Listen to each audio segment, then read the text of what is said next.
"That's enough. You're coming with me." The words came out flat and certain across the ramp, loud enough that 2 airmen at the next revetment turned to watch. Staff Sergeant Colton Hargrove already had a fist closed in the collar of the woman's jacket, already turning her, already walking her off the flight line toward the shack, like a man who had caught exactly what he expected to catch. He did not ask her name. He did not ask for a badge she plainly did not have. He had decided who she was the moment he saw her standing at the taxiway edge in civilian clothes, and Staff Sergeant Hargrove did not revisit decisions. The woman did not resist. She did not plant her feet, or twist against the grip, or make the small, outraged noises people made when a stranger put a hand on them. She simply went where the hand took her, one clean step at a time, and let him think it was because he was strong. It was 0500, and the eastern sky over the flight line had just started to go from black to a bruised gray. 14 F-16s sat in their rows on the hot ramp, canopies dull with dew, intakes yawning open in the half-dark. The smell was jet fuel and cold concrete, and the ozone bite of a ground power cart 2 revetments down. Somewhere, a hydraulic mule ran up and settled. It was the hour when a fighter squadron came alive, one system at a time, and Hargrove owned this hour the way some men owned a bar stool. 27 years old, 6 years in, best young crew chief on the line, and certain of it. This was his ramp. She had walked onto his ramp with no badge, and now she was going to learn what that cost. The woman went with him and read the ground while she went. That was the first strange thing, though Hargrove never saw it. Her eyes did not go to his face, did not go to the airmen watching, did not do any of the things a frightened civilian's eyes did. They went to the aircraft. They tracked the danger arc off the nearest intake, the exact cone of air a running engine would swallow a person into, and her body drifted a half-step wide of it, without any part of her seeming to decide. They found the chocks under the mains, the fuel trucks grounding wire, the red-flagged pins hanging from an ordnance rack, the loose square of foreign object debris lying at the taxiway seam that nobody had walked yet. She read the ramp the way other people read a room, the aircraft first, the danger arcs, the fuel spacing, the wind. Faces last. Faces were rarely the thing that killed you on a flight line. Chief Master Sergeant Desmond Pryor saw it. He was 40 feet away at the maintenance line, a mug of coffee going cold in his hand. And he was 50 years old, and had spent 31 of those years on flight lines, on 4 continents. And he knew the difference between a person who wandered onto a ramp and a person the ramp could not surprise. He watched the woman step wide of the intake without looking at it. He watched her clock the loose debris at the seam. He watched her hand stay loose and economical inside a stranger's grip, and something cold went up the back of his neck, the specific cold of a memory he could not yet place. Pryor set the coffee down on the tool bench. He started walking toward the line shack. Behind him, Airman First Class Naomi Frost half rose from the wheel. Well, she was inspecting.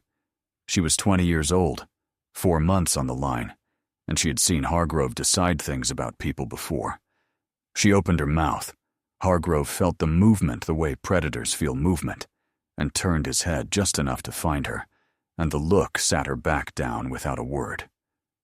Frost lowered herself to the concrete again and watched the woman's back go through the shack door, and she memorized the time on the wall clock without knowing why she did it. 0504. She would need it later. The shack door swung shut. The ramp went back to its waking up, its mules and its power carts, and its first weak light.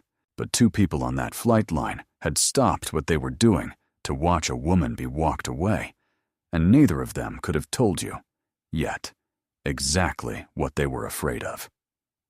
Inside the line shack, Hargrove let go of her collar at last and put the width of a steel desk between them, which was how men like Hargrove apologized without apologizing.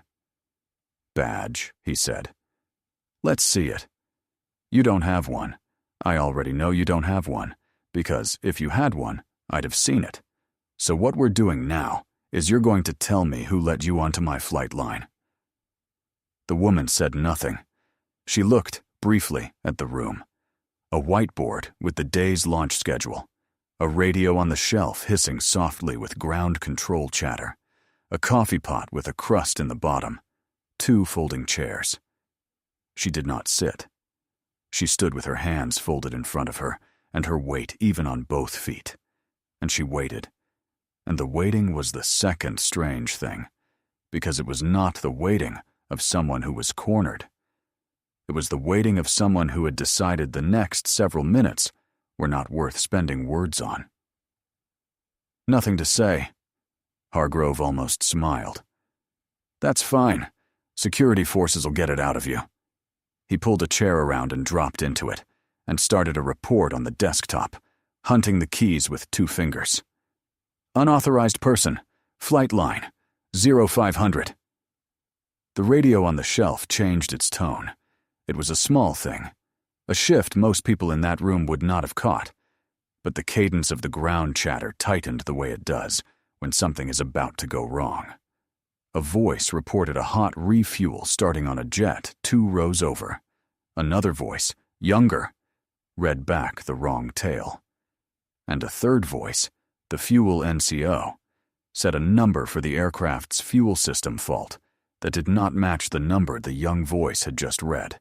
And for one breath, nobody in the net caught the mismatch, and a 19-year-old was about to pump pressurized fuel into a jet whose system had been flagged. "Hot pits charging," the woman said. "Kill it." 3 words. She had not raised her voice. She had not moved from where she stood. But the words came in the exact clipped phraseology of the flight line, the fault number correct, the danger named, and Hargrove's hand stopped over the keyboard because the correction was right, and some animal part of him knew it was right before the rest of him wanted to. The fuel NCO's voice came back over the net a beat later. Sharp. "Hold the refuel. Confirm the fault. Safe the aircraft." The near miss folded itself back into an ordinary morning. A jet did not have a problem it was about to have.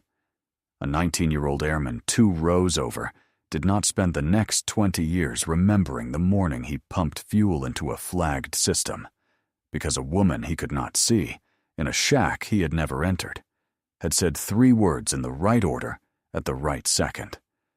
Nobody in the shack said thank you. Nobody 2 rows over knew there was anyone to thank. Hargrove stared at the woman, and for the first time, a small uncertainty moved behind his eyes and was immediately shoved aside, because Staff Sergeant Hargrove did not revisit decisions. He told himself it was a coincidence. He told himself anyone who watched enough war movies could parrot a phrase. The trouble with the story, he was telling himself, was that she had not parroted anything. She had named a specific fault on a specific tale and called for the specific correct action inside of one breath, the way a person says a thing they have said 10,000 times. And some part of Hargrove that was better than the rest of him knew the difference between a person quoting a line and a person speaking their own language. "Lucky guess," he said, which was the sound of that better part being told to sit down. The shack door opened. Chief Master Sergeant Pryor stepped in, filled the doorway, took in the woman standing with her folded hands and the report half-typed on the screen, and said nothing at all. He leaned against the doorframe. He did not leave. "Chief," Hargrove said, straightening a little, the way even confident men straighten for a chief. "Caught a tourist on the ramp. No badge. Handling it." "I see that," Pryor said. He was not looking at Hargrove. He was looking at the woman's face, turning it over against a memory he could not place. A face from a briefing room, maybe, or a flight line a long way from here, or a grainy photograph on an award citation somebody had passed around a Squadron bar years ago. Where, he thought. Where do I know you from? The woman met his eyes for exactly 1 second, gave him nothing, and looked back at the whiteboard. Where? Pryor said quietly. To no one, to himself. Does a flight line tourist learn a hot pit call? Hargrove did not hear it, or did not want to. He went back to his report, and Chief Master Sergeant Pryor stood in the doorway of his own flight line and felt the cold thread at the back of his neck pull tighter, because a name was surfacing in him the way a wreck surfaces in dark water. Slow and enormous and impossible to stop once it starts to rise.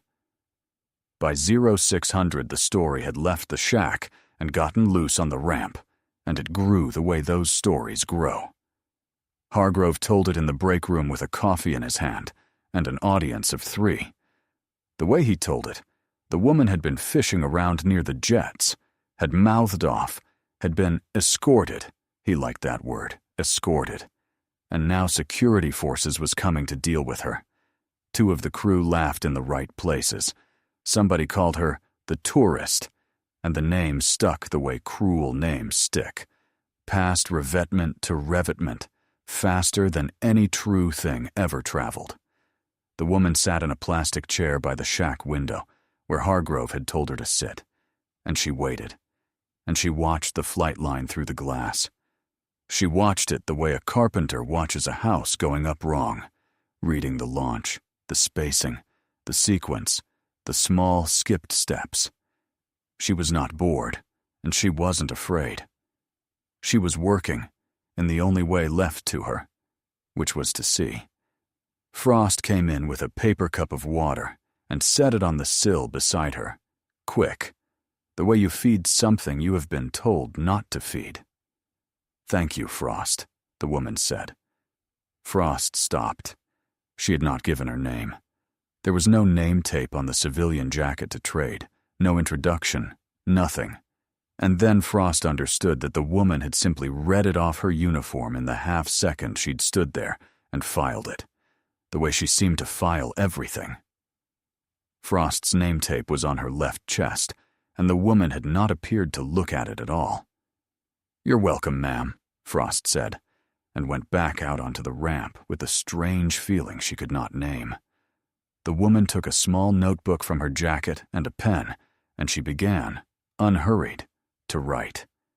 Times, tail numbers, the hot pit fault that had almost gone wrong, and the number that had been misread. The entry control step that Hargrove had skipped when he decided to handle a security question with his own 2 hands instead of the radio. She wrote in a small square hand, one line after another. 0504 walked from the taxiway edge. 0512, hot refuel commenced on a flagged tail, corrected. 0540, nose station pin. She did not editorialize. She did not write that Hargrove was cruel or careless or wrong, because those were opinions, and opinions were not what she was collecting.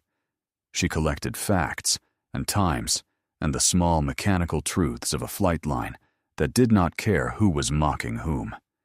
She was not writing a complaint. She was making a record. There is a difference between a complaint and a record, and everyone in that shack was going to learn it before lunch. A complaint is a feeling. A record is a weapon that has not been fired yet, and the person holding it does not have to raise their voice because the record will do the speaking when the time comes, in a language no one can argue with. Hargrove came back in, saw the notebook, and his grin curdled. "You writing a letter to your congressman?" He crossed the room and stood over her, the way he had stood over her on the ramp. "Go ahead. Write it up. I've got 14 jets to launch and a real job. And when security forces gets here, you can hand them your little diary." He took out his phone and photographed her sitting there, for the report, he said, and she let him, looking not at the camera, but at the flight line beyond it, and the pen never stopped moving. Maybe you have sat in a room like that. Maybe you have been the quiet one in the plastic chair, while somebody louder decided who you were and told everyone. If a story about being written off by people who should have known better is a story you have lived, then this channel was built for you, and it costs you nothing to subscribe to Honor Tales and stay for the rest of what happened in that shack. Hargrove pocketed the phone, opened a fresh incident report on the desktop, and began to type in Ernest. What he typed was not what had happened. He wrote that the unauthorized person had been in close proximity to aircraft. True enough. Then he wrote that she had resisted escort, which she had not, and that she had attempted to access an aircraft, which she had not. And each invented line made the next one easier, the way the first lie always does. He read it back to himself and liked it. It was a clean report. It made him the calm professional, and her the threat, and it would look right to anyone who had not been standing on the ramp at 0504. He attached the photograph. He forwarded it up his chain and copied security forces, and he leaned back in the chair with the satisfaction of a man who has put a problem in a box. 2 revetments down, the woman, still by the window, still writing, lifted her head. She had been watching an ordnance crew hang a training store on the wing of a jet, and something in the sequence was wrong. A pin, an arming pin, still seated where it should have been pulled, or pulled where it should have been seated. From the window, she could see the small flash of red webbing where no red should be, and she knew what it meant the way she knew her own hands. "Frost," she said, low, as the airman passed the window. She did not point. She tilted her head a quarter-inch toward the jet. "Your load 2 down. Check the nose station pin. Now." "Not after." Frost went. Frost, who could not have said why she obeyed a woman in a plastic chair over a staff sergeant with a phone, went straight to the ordnance crew and made them stop and check. There was grumbling. There is always grumbling when a 4-month airman tells a load crew to hold. But the crew chief pulled the panel and looked, and his face changed, and he did not grumble anymore, because the arming pin on the nose station was seated where a pulled pin should have been, which on a training store is the difference between a captive round and a store that thinks it is live and thinks it can come off the rail. 90 seconds, 2 people, a pin.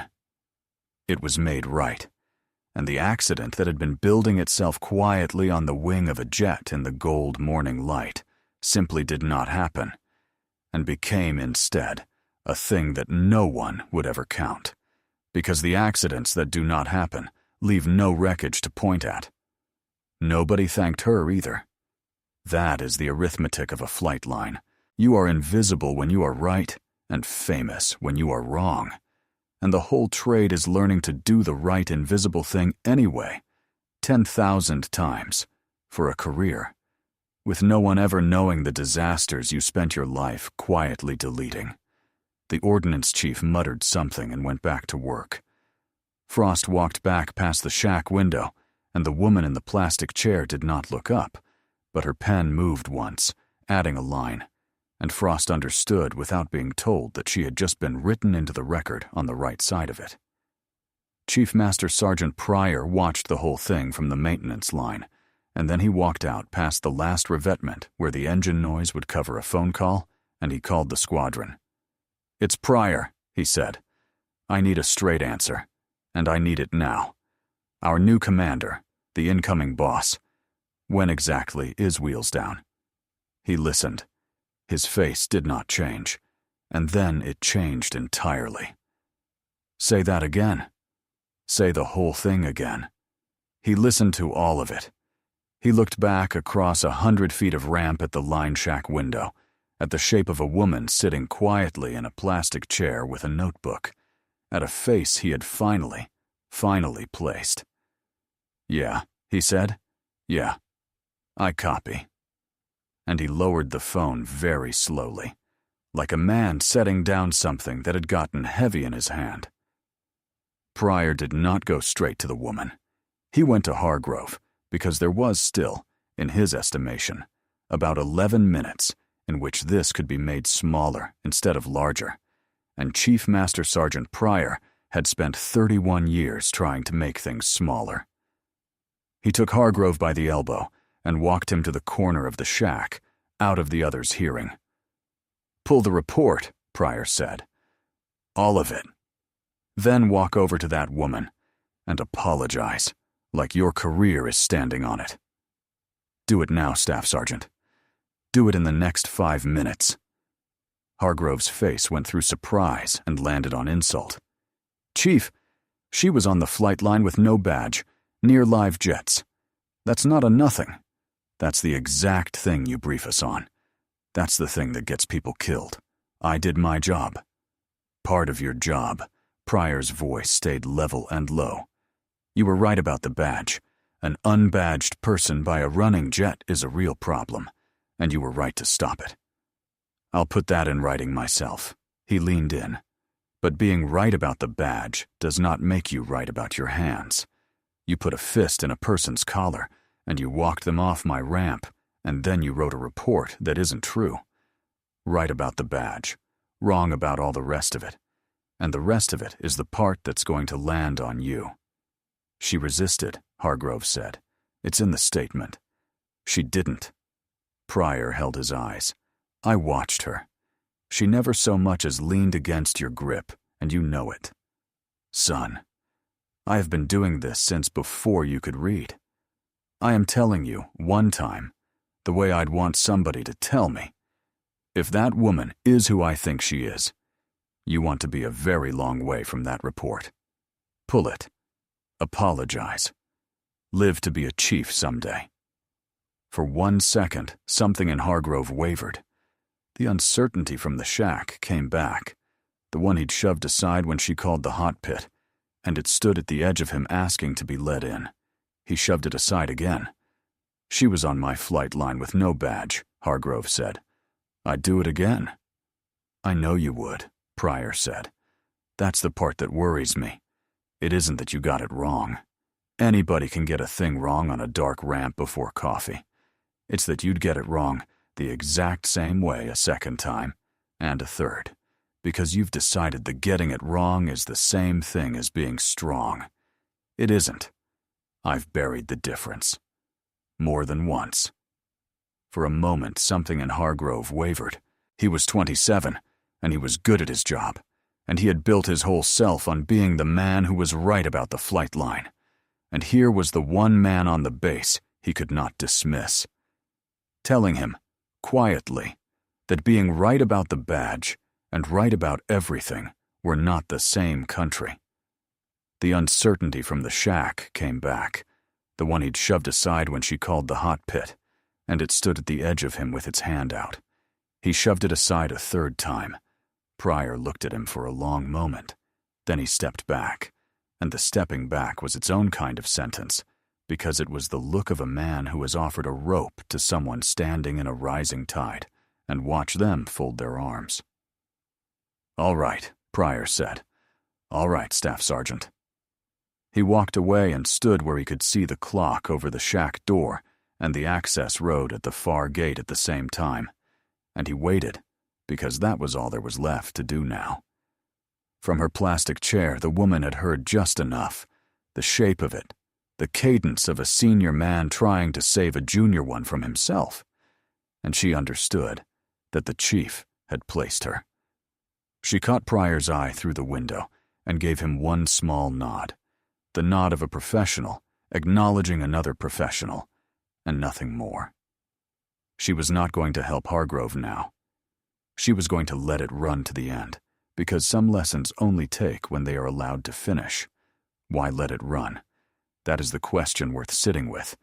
And if you have ever wondered whether the patient thing and the weak thing are the same thing, stay with this one to the end and subscribe to Honor Tales, because the answer is coming, and it is not the one Hargrove expected. She waited in the plastic chair, and while she waited, the story of who she was belonged, for a few more minutes, to the audience alone. Her name was Audra Rourke. She was 43 years old. She had been commissioned at 22 and had earned her wings at 24, and she had spent the better part of 20 years learning the one trade that teaches a person to read the ground before the faces.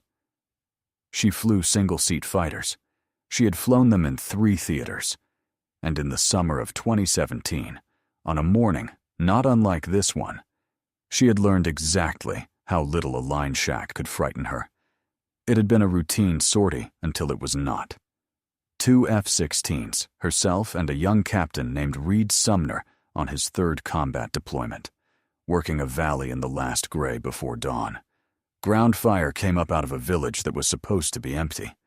Sumner's jet took it in the worst place a jet can take it, and the aircraft came apart around him in the air, and the last clean thing he did was pull the handle. His parachute went into terrain crawling with the people who had just shot him down. Rourke did not leave. She should have. The book said she should have. She was low on fuel and lower on options, and there were procedures for what a wingman does when the other jet is gone. She flew none of them. She dropped down to 400 feet over a hostile valley in the growing light, and she orbited the spot where Sumner's chute had gone in, and every time the enemy tried to move on his position, she came across them with the gun until they stopped moving, and when the gun was dry, she kept coming anyway, because a jet at 400 feet is a terrifying thing, whether or not it has anything left to shoot. She held that orbit past bingo fuel. She held it past the number where the gauge starts lying to you, and you fly on faith and math, where the arithmetic in your head becomes the only thing between you and a second parachute over the same valley. She did the math out loud to herself, over and over, the fuel flow and the distance home, and the reserve that was not really a reserve anymore. And every time the answer came back the same, which was a little longer, and you can still make it. A little longer, and he lives, and you both go home. She flew on the answer. She came across the enemy's positions low enough to feel the terrain in her chest. Dry gun, dry everything.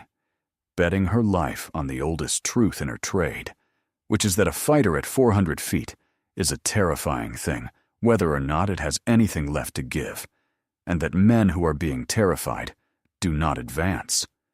She held it until a rescue helicopter clawed its way up the valley and pulled one live captain off the ground.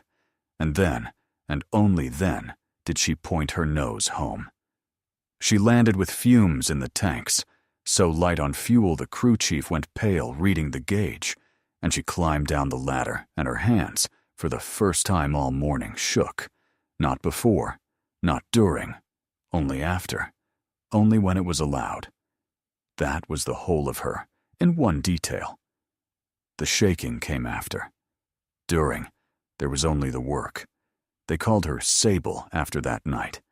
It was the call sign that stuck, out of the several she had earned, quieter ones and louder ones, and she answered to all of them the same way. Later, and only if it mattered.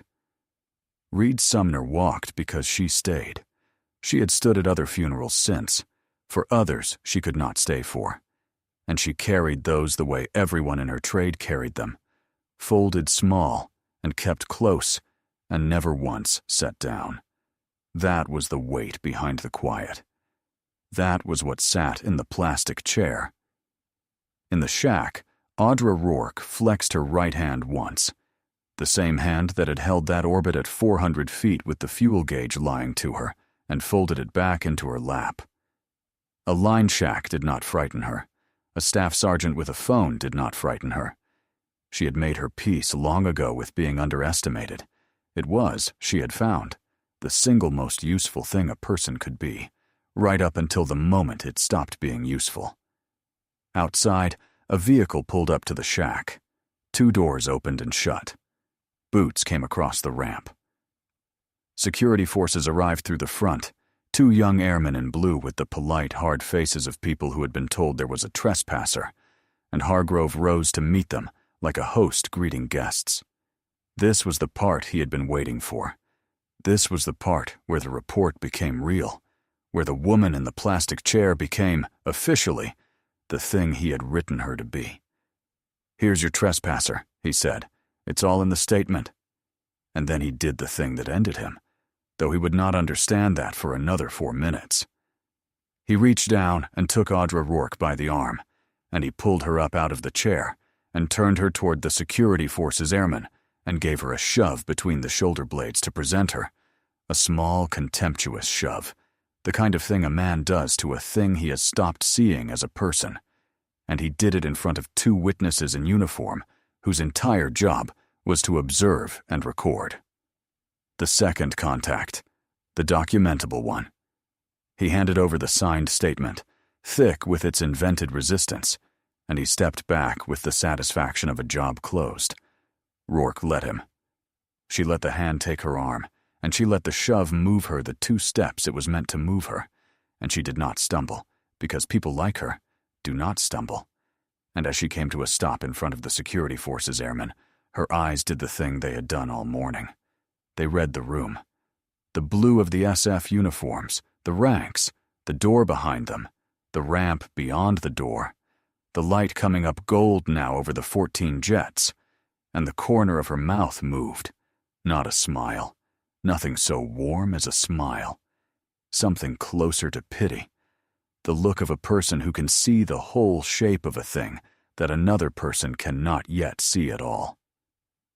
At the edge of the room, Frost stepped forward. She was 20 years old and 4 months on the line, and her voice shook. But she said it anyway, to the nearest security forces airman, clearly enough for the room. "That's not what happened," Frost said. "She never resisted. He grabbed her twice. I saw both. When you take statements, I'll write what happened." The shack went quiet, and into that quiet the door opened again, and everyone came to their feet because of who was standing in it. Colonel Gregory Maddox filled the doorway with the outgoing squadron leadership a step behind him. He was 48, the operations group commander, a big, unhurried man who had flown the same jets on the ramp outside for most of his life. He had come to walk the flight line at shift, change the way he did every so often. And he had come, though only 3 people in that shack knew it, to quietly confirm an arrival. His eyes went across the room, the ordinary way a senior officer's eyes go across a room, and stopped on the woman standing between 2 security forces airmen with a false statement in the air over her head. For a moment, Maddox did not move. Then something reorganized itself in his face. "Colonel Rourke?" The name landed in the middle of the shack like a dropped wrench. Maddox took a step in, and his voice was careful now, almost gentle, the voice of a man realizing in real time what he has walked into. "Ma'am, we had you Thursday." His eyes went to the security forces airman, to the statement in the nearest one's hand, to Hargrove, and back to her, and the whole arithmetic of it arrived in him at once. "Colonel Audra Rourke, incoming commander of this squadron." He said it not to her, who knew it, but to the room, which did not. "Somebody want to tell me why my new commanding officer is standing in a line shack, getting processed as a trespasser?" The words went out across the shack, and out the open door and onto the ramp, the way words do, hand to hand, faster than any true thing had ever moved on that flight line. And the flight line went still. It did not salute. There was no formation, no bugle, no single dramatic gesture. It was quieter than that, and it was worse than that, for Hargrove. Chief Master Sergeant Pryor came to attention in the doorway, slow and formal and final. And then, one by one, the crew went still with him. A mule 2 revetments down wound down, and nobody spun it back up. A tech halfway up a boarding ladder stopped climbing. Tools went quiet along the line. The ordinary living clatter of a fighter squadron at dawn simply stopped, revetment by revetment, as the word reached it, until the whole ramp stood in a silence that had a shape, and the shape was the shape of 14 jets and 100 people, all understanding the same thing at the same moment. It was not the silence of ceremony. Nobody had called it. That was what made it terrible for the one man it was terrible for. There was no order to obey, no formation to hide inside, no ritual to make it bearable. It was 100 professionals independently arriving at the same understanding and independently going still, which is a thing an institution does only for one of its own, and only when it recognizes her. The flight line was not saluting a rank. It was recognizing a person it had almost thrown away, and the recognition moved through it like cold water finding the low ground. Staff Sergeant Hargrove's face ran the whole distance. Confusion first. A small, stubborn refusal, because Staff Sergeant Hargrove did not revisit decisions, and his face was trying not to revisit this one. Then disbelief, as the name and the rank and the colonel's careful voice refused to fit anywhere except the one place they fit. Then recognition, the true and awful arrival of it, the hot pit call and the arming pin and the way she had read his ramp and never once looked at his face, all of it turning over at last into the only pattern it had ever made. And then horror, plain and total, as he looked down at his own hand and remembered what it had done, twice, and looked at the signed statement in the security force's airman's grip with his name at the bottom of every invented line. He was still holding the copy. The trespasser statement. It hung from his fingers like something that had died there. Audra Rourke turned to the security force's airman, and when she spoke, it was quiet and even, and it carried to every corner of the silent room. "Stand down," she said. "There's no trespasser here." The airmen came off their posture, the statement lowered, and Rourke, still without raising her voice, did the thing that finished it. She looked at Colonel Maddox, and she read the morning back to the room from memory.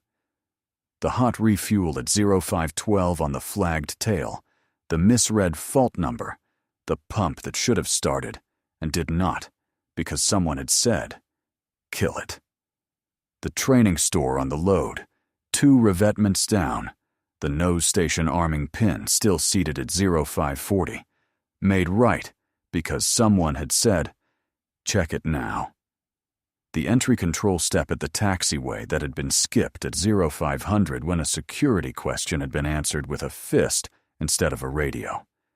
She named each one with its time and its tale, no notebook in her hand, because it was all already written in the one place that mattered, which was behind her eyes, where she had been keeping the record all morning long. The tell had been the whole story, and now the tell was the verdict. She stopped. The shack held its breath, and Lieutenant Colonel Audra Rourke looked, for the first time in 3 hours, directly at Staff Sergeant Colton Hargrove. Really looked at him, and the entire flight line waited for the hammer to come down. It didn't come down the way the flight line expected. Everyone in that shack had already written the ending because they had all seen this story before, or thought they had. The reveal, then the ruin. The rank, then the arrest. The trespasser's statement was a false official document. The 2 contacts were assault on a senior officer. A colonel stood in the doorway, and a chief stood at attention, and security forces were already in the room. The machinery to end Colton Hargrove was assembled and idling. All Rourke had to do was let it turn over. She let it sit idling. "Staff Sergeant Hargrove," she said. "Look at me, not at the floor. At me." He looked at her. "You put your hand on me twice this morning," she said. "You walked me off a flight line by my collar in front of your airmen. You shoved me at 2 of your fellow airmen to make a point. And when that wasn't enough, you sat down and you wrote that I resisted, and that I tried to reach an aircraft, and neither of those things is true, and you signed it. Those are not small.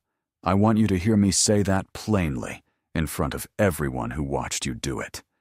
They aren't small, and they are written down now, and they will follow you.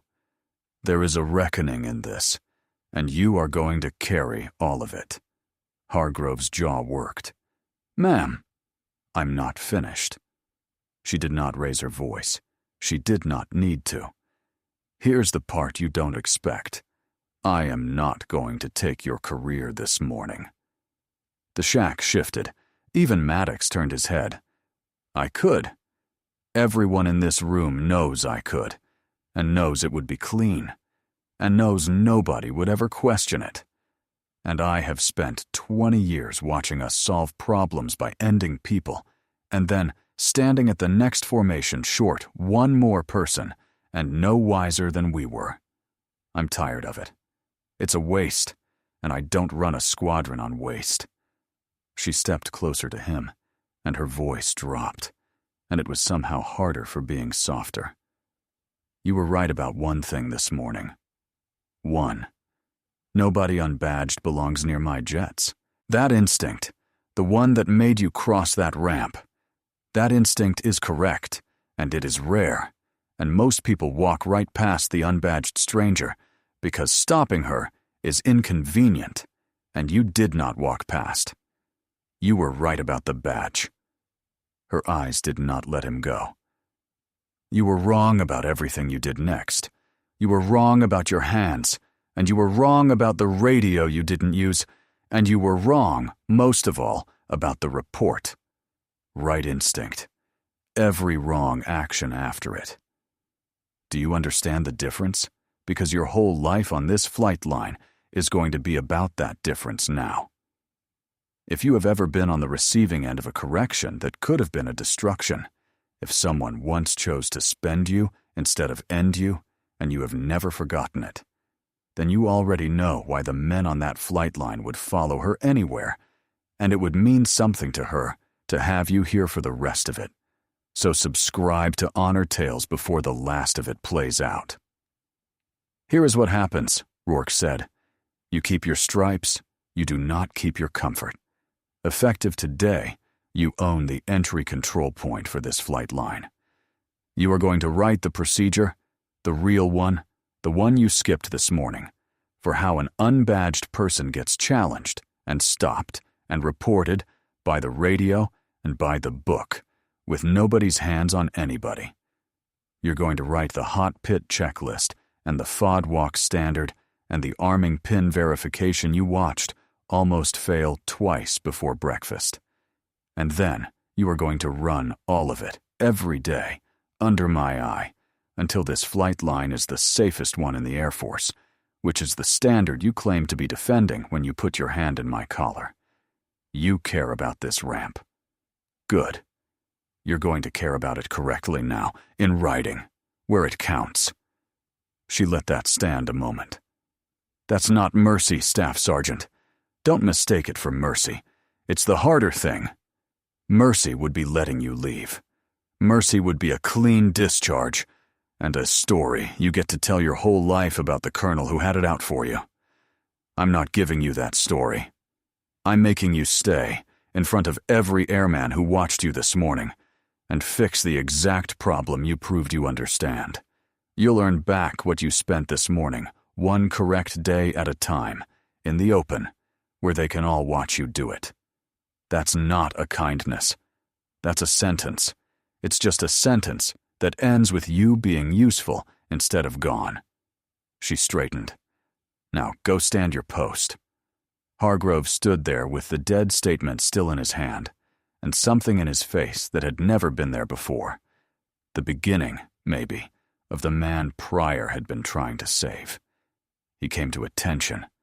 It was not smooth, and it was not pretty, and it cost him everything he had. But he did it. And then he turned and walked out onto the ramp to the entry control point that was now his whole world, and the flight line let him pass in silence. Rourke turned to Frost.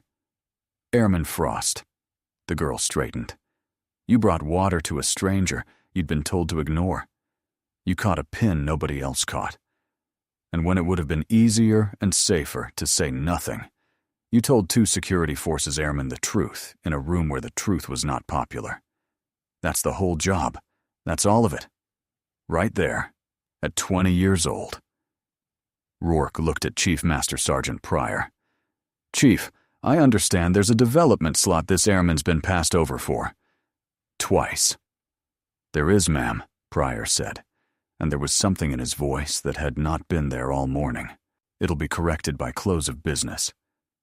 See that it is.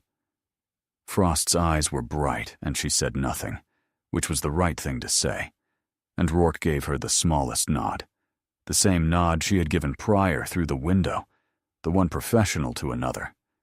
And Frost understood that she had just been let into a country she had been standing outside of, and that the woman who had opened the door had spent the whole morning in a plastic chair watching to see who deserved it.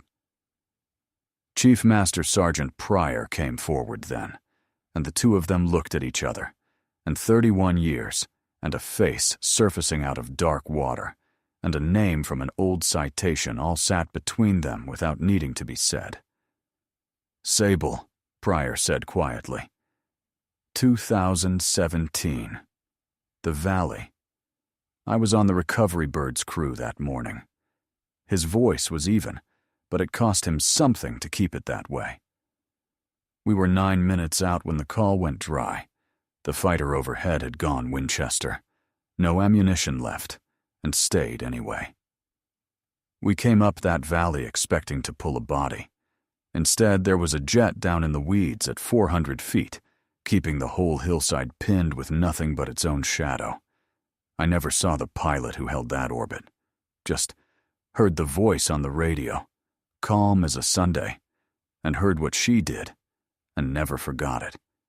He came to attention all the way, and it was not for a rank. I've told that story for 9 years to every young airman who thought courage was something loud. It's an honor to have you, ma'am. It was an honor the first time, too, even from a mile away, even when I didn't have a face to put to it. Reed Sumner made full colonel last year, Rourke said. He has 3 kids.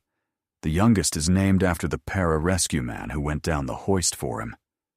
She let that sit a moment, and something moved behind her eyes and was folded away again. So, it was worth the fuel. In case you ever wondered, it was worth the fuel. That was all. It was everything. Weeks later, at the far end of a long gold evening, Lieutenant Colonel Audra Rourke walked her flight line as its commander. She had a badge now, and a flight suit with her name and her rank, and her wings plain on the chest, and there was nothing about her anymore that a stranger could get wrong. The 14 jets sat cooling in their rows, under a sky going orange, and then rose, and the last shift moved among them in the easy, competent rhythm of a squadron that had, quietly, over a few weeks, become the tightest flight line anyone on it could remember. The FOD walks happened. The pins got verified twice. The entry control point at the taxiway ran like a bank vault. The change had not come from a memo. It had come the way real change always comes on a flight line, which is one person at a time, one correct habit at a time, until the correct thing is simply the thing that gets done, because no one can remember doing it any other way.